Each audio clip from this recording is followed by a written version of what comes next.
¿Quiénes ganan y quiénes pierden después de las elecciones primarias de este domingo? Es la pregunta que nos ayudará a responder Marco Moreno, analista político y director de la Escuela de Gobierno y Comunicaciones de la Universidad Central. Marco, ¿cómo estás?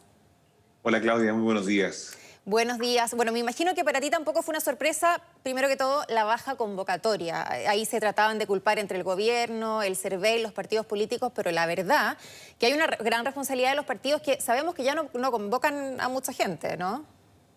Bueno, efectivamente, el 4% de los inscritos para votar hoy día, o de los 14 millones, digamos, son militantes de partido político. Entonces estamos hablando, como tú muy bien dices, de una cifra bastante poco importante en el volumen, ¿no es cierto?, de la gente que podría haber participado de las primarias del domingo. Y las recriminaciones, claro, se han puesto, pero esta es una elección que tiene esas características. Nunca va a ser una elección muy convocante. Y los partidos yo creo que también tuvieron una responsabilidad al no tener una oferta muy atractiva. Piensa tú, Claudia, que no hicieron elecciones, digamos, en todas las regiones, ¿no? Solo en algunas, salvo Unidad Constituyente, que ha hecho las 16 regiones, pero el Frente Amplio ni Chile Vamos hicieron en todas las regiones, y solo en un 10% de las alcaldías hubo competencia, o sea, en 36 alcaldías, en 36 municipios. Por lo tanto, la baja competencia, la poca oferta de candidatos hizo que la gente no se sintiera muy estimulada a ir a votar el domingo pasado. Sí, ahora, de todas maneras, la baja participación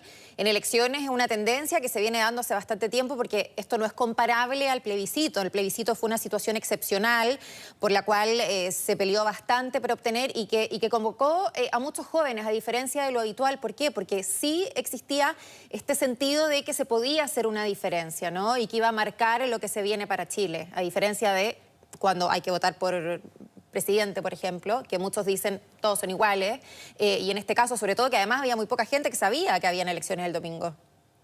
Claro, el contenido de la elección es totalmente distinto. Como tú dices, en el plebiscito la gente votaba, ¿no es cierto?, por un proyecto, por ideas. En cambio, que tenía que votar fundamentalmente por los partidos y por sus candidatos, y eso no resulta muy atractivo. Por eso te decía que tanto que no haya habido competencia como que la oferta no fuera muy interesante, para muchos los llevó a quedarse en su casa y no a buscar participar en este proceso. ¿Quiénes ganaron? ¿Quiénes perdieron el domingo?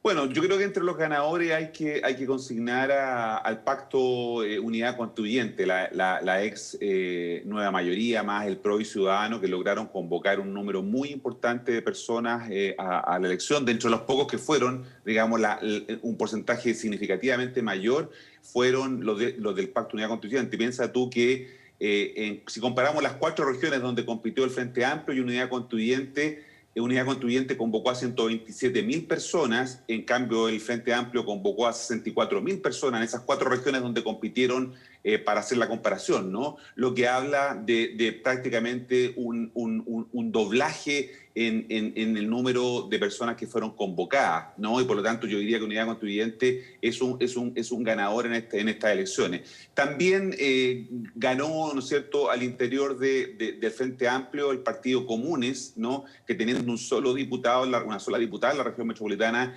logró llevarse la candidatura del Frente Amplio para la gobernación por la región metropolitana, ¿no? Karina Oliva va a ser la candidata, y eso habla, ¿no es cierto?, de una estructura, de un desarrollo del Partido Común respecto de lo que pasó con Revolución Democrática. Creo que también otro ganador, se ha dicho, ocurrió a nivel de las alcaldías en algunos municipios emblemáticos, como por ejemplo el de Vitacura, emblemático porque estuvo un poco presidencializada esa disputa, ¿no? Evelyn Matei y Lavín cruzaron sus apoyos. Matei apoyó a Sabaquet, que salió tercero, y Evelyn Matei finalmente había apoyado a la candidata Camila Merino de Bópoli, que resultó electa. Entonces, de alguna manera también allí podríamos decir que hubo un triunfo también de Bópoli, desplazando a Renovación Nacional y a Camila Merino. ¿Y de qué manera juega esta matemática en la elección de futuros pactos de cara a las presidenciales? Bueno, yo creo que respecto de las oposiciones, es bien interesante lo que pasó, porque el volumen de votación, ¿no?, siendo, ya dijimos, poca la participación, pero dentro de esa poca participación, el volumen de votación que alcanzó el Pacto Unidad Constituyente podría ser un factor que pueda influir en las decisiones que va a tener que tomar la oposición respecto de cómo enfrenta las elecciones de abril del próximo año, por ejemplo, para los convencionales. Es decir, si se va en una lista única de la oposición o lo que hoy día tenemos, que son 2 o 3 listas que estarían instalándose, ¿no es cierto?, en ese sector. Por lo tanto, esa discusión se va a dar de manera importante. Y en segundo lugar, creo yo, Claudia, que es interesante la disputa que se va a dar al interior del Frente Amplio por la hegemonía del Frente Amplio, ¿no? El Partido Comunes, como decíamos, logró un importante triunfo, ¿no?, en el país y también, ¿no es cierto?, en la región metropolitana, y eso puede cambiar la correlación de fuerza y por lo tanto puede inclinar hacia un lado u otro las negociaciones que se están llevando para constituir una lista única. Sabemos que el Partido Comunes es más partidario de un entendimiento con el Partido Comunista, ¿no? Y Revolución Democrática era más partidario de abrirse a un entendimiento con el Pacto Unidad Constituyente. Entonces, eso va a estar tensionado. Hoy día en la mañana, precisamente en este mismo minuto, el Frente Amplio está realizando una reunión ampliada para evaluar los resultados de las elecciones de primarias del domingo. Por lo tanto, van a salir algunas resoluciones importantes con vista a esa negociación que tendrá que venir en las próximas semanas. Importante también lo que vaya a pasar en abril, ¿no? Acá tiene que haber definiciones, dicen por ahí que en algunos pactos que quieren llegar con un solo candidato, tendrían que llegar a algún acuerdo para que alguien se baje, por ejemplo, porque realizar primarias convencionales es poco realista probablemente.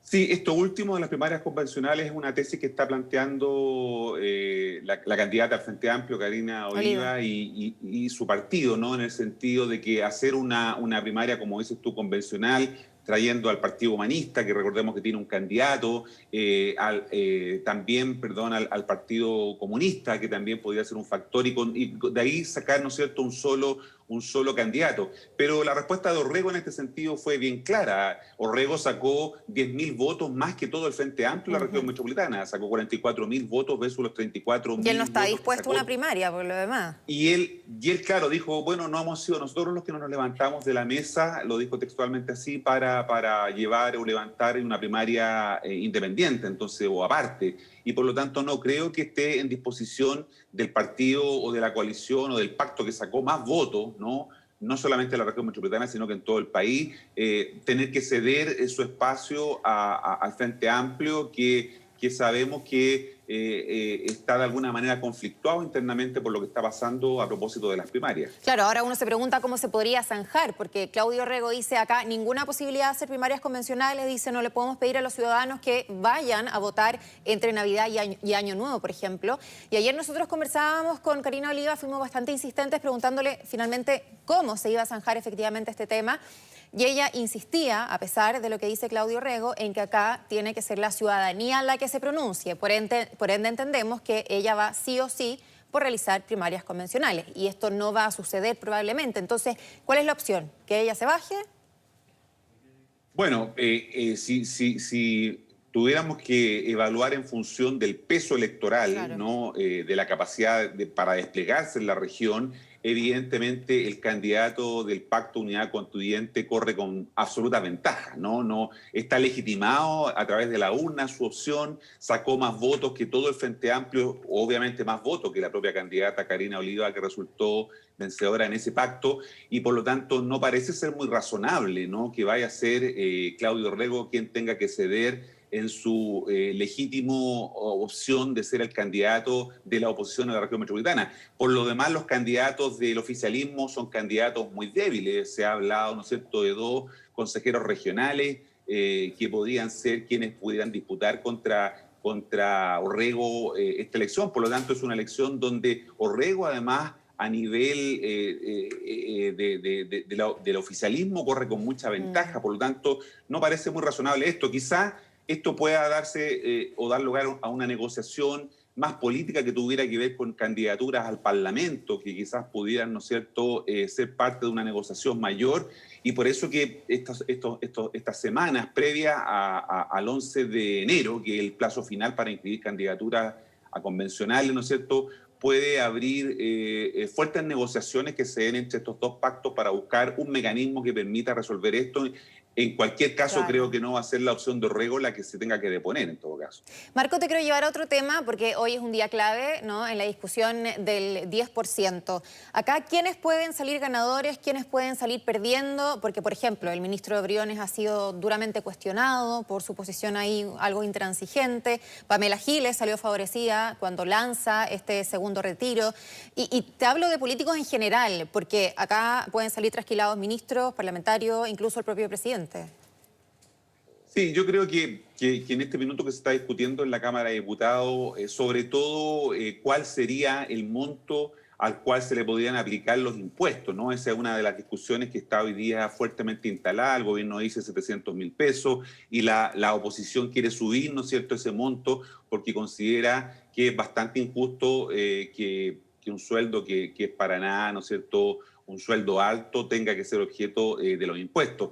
Y por otro lado, por lo tanto, los diputados que están defendiendo eso en la comisión, ¿no?, pueden anotarse alguna victoria. La posición del ministro Briones parece ser que es un saludo a la bandera, insiste en un planteamiento, pero diputado de su propio sector, ¿no? El diputado Tomás Fuente, por ejemplo, señalaba, ¿no es cierto?, que es un error del gobierno insistir en este punto, en el autopréstamo, y por lo tanto no creo que tengan los votos para poder avanzar en eso, ¿no? Y creo que va a tener que ceder nuevamente el ministro de Hacienda frente a la presión incluso de sus propios parlamentarios de su sector, que es lo que más le complica al gobierno en este minuto. Sí, ceder nuevamente, tú lo has dicho. Muy bien, Marco Moreno, analista político y director de la Escuela de Gobierno y Comunicaciones de la Universidad Central. Muchísimas gracias por este contacto, como siempre.